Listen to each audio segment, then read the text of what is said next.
In today's video, I'm going to teach you how to make a Discord server public. We'll walk through the built-in community setup so your server is ready to welcome people safely and professionally.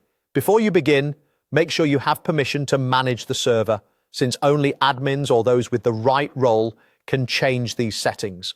First, go to Discord, either in your desktop app or in your browser, and sign in. Once you're in, click the server you want to make public from the left sidebar to open it. At the top of your server, open the menu and choose Server Settings. In the Settings sidebar, find and select Community Overview. This is where Discord groups all the tools designed for public-facing servers, like announcements, updates, and moderation utilities.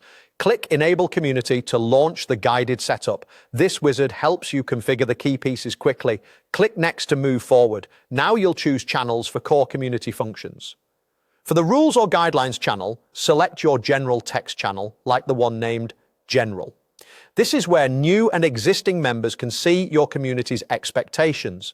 If you already have a dedicated rules channel, you can use that instead. The important thing is to pick a spot everyone can easily find. You can always change this later. Next, click the Community Updates channel field. From the list, choose a private staff channel, such as one labeled Moderator Only.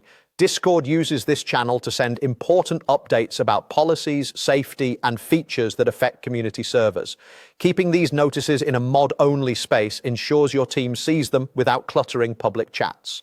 With those channels selected, click Next. You'll see a brief summary and some requirements. Check I agree to confirm you understand Discord's community guidelines and best practices. This agreement covers things like keeping content appropriate, moderating effectively, and protecting members.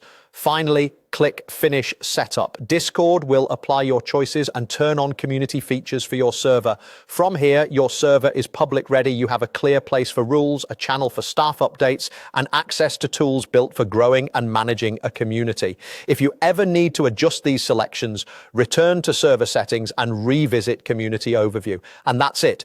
You've enabled the community features that make a Discord server ready for the public. Share your invite responsibly, keep your guidelines visible, and check your mod-only channel for updates so your team stays informed. Thanks for watching and enjoy building your community.